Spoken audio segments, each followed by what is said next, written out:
was about 5 or 6. One night my parents and I were watching TV in the living room of our ranch-style house in the suburbs in the Midwest. A stanger light coming from the hallway got our attention. In the bedroom at the end of the hall, there was a 1 by 1 foot glowing orb of light floating about 3 to 4 feet from the floor, illuminating the dark room. The orb seemed to realize it was being observed and moved very quickly, and before we knew it, the orb was outside like it had passed through the wall or windows. It then very quickly went around the house, jumping or passing through 2 6-foot fences in a matter of seconds. We saw it do this through the windows, and our dog started freaking out. My dad freaks out and grabs his revolver and a flashlight and storms outside. It had rained recently, and there was mud outside but no evidence of footprints or anything to rationally explain it. While the event is family legend now, my mom thought it was a ghost or spirit. My dad thought it was aliens, and quite frankly, I have no idea. Till this day, I don't know if they were a series of fucked up dreams or if it was reality. But, when I was around 6 to 7, my family and I lived in a 2-story house with all the bedrooms upstairs. My mom would always send me to her room to collect nappies. My brother had just been born, and of course, my parents' room was at the very end of the hallway. I remember I had this distinct feeling that I could never recall. I just knew it when I felt it. The feeling was a warning sign that it was coming. Don't ask what the fuck it was, because I had no clue. When it was coming, I would get comfortable, lie on a bed or sit down, and close my eyes. I had to close my eyes though, under no circumstances were they to be open. I felt like it was forbidden to look at it. It was like a set of rules that I had to follow or else something would happen. I was too scared to question it. It would slowly come in. The feeling would grow as it got closer, and it would come from the hallway through the door. I felt like it was floating because I could never hear footsteps. It would literally just talk to me, like that's it. The subject would range from small talk to something extremely creepy, my mother's death. It would usually ask me questions like, "How was your day?" But I would never answer because, again, I was scared to death. At this point, I would wait and listen until I couldn't feel its presence anymore. Only then would it be safe to open my eyes and move. It was weird because I seemed to forget the experience until the next one. After it left, I would just continue on with what I was doing like nothing had happened. The only time I'd actually acknowledge it was when the feeling would wash over me and I'd realize that I fucked up by being alone. I really don't remember much. That one nappy experience always stood out though.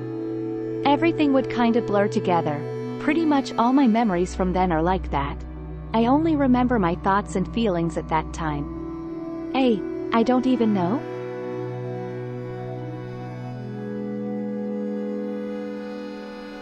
Used to live in a shady part of Indianapolis, Indiana, the same house where my mother grew up.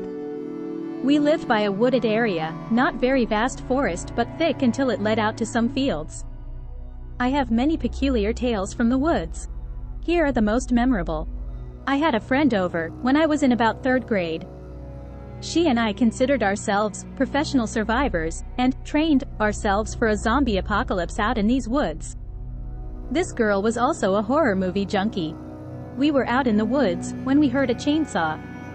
Nothing to be alarmed about. This was a nice fall day and people were probably tending to their yard. Then I realized we are in the middle of these woods, and the chainsaw noise is coming closer. We noped out of there pretty fast. The second was with a different neighborhood friend, and we were exploring when suddenly we smelled something rancid. We looked down and a huge mound of dead fish was sitting in a clearing, with a few dirty paper plates and plastic forks scattered around. Later that day we found bags, and in the bags were a large variety of possum bones. Finally was the time we found a dead body at our school, which had a track surrounded by thin woods. We were walking around the track for gym when I turned and saw the body. I can't describe it as human. It had blue skin and bulging black eyes. It was half buried in the mud, facing me, with an egg-shaped head. I noped out of there, and turned back to see a group of kids gathering around and our principal peering through the trees. We were rushed back inside. The police were called, but the next day the body was gone and no investigation was taking place.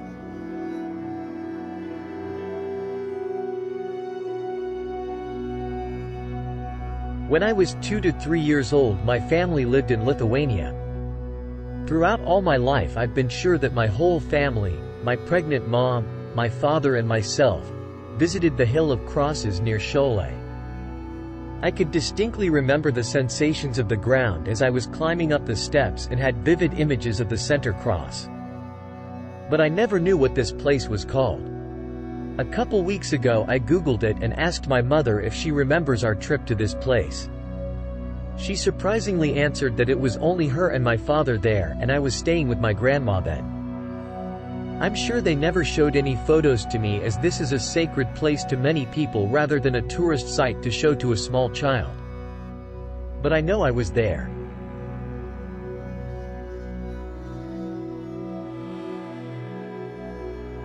When I was 7, my dad had bought a pocket watch that came with its own stand. He put it on top of our TV, since we didn't have any other clock in the house besides the bedroom just yet. We had just moved in 2 weeks earlier. Me being me, I got up in the middle of the night when everyone was asleep to get a quick late-night snack. I sneak halfway across the living room when I noticed that the pocket watch's tick was getting louder and louder. I stopped to inspect it, didn't seem to be that bad, I ignored it, got my snack, started heading back. Again, I heard the tick of the pocket watch getting louder and louder. I stopped again, then heard the following sung in a song. Mr. Frost is a bad man. Mr. Frost is a snitch. Mr. Frost is a bad man, beat us within an inch. I bolt to my room, hide under the covers and refuse to come out. Ever since then, I've hated that pocket watch. I've tried many times to search for someone named Mr. Frost in my area and nothing has come up.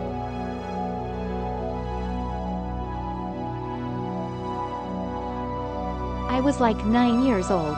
I was sleeping in my parents' bed.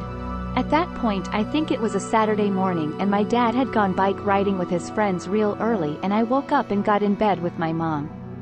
I was having a bad dream and I woke up and looked around and went to go pee. When I got back into the bed there was a white pale hand waving at me from behind the closet.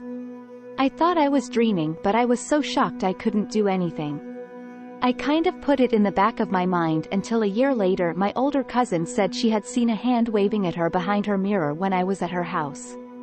It made me realize I really experienced that and didn't imagine it.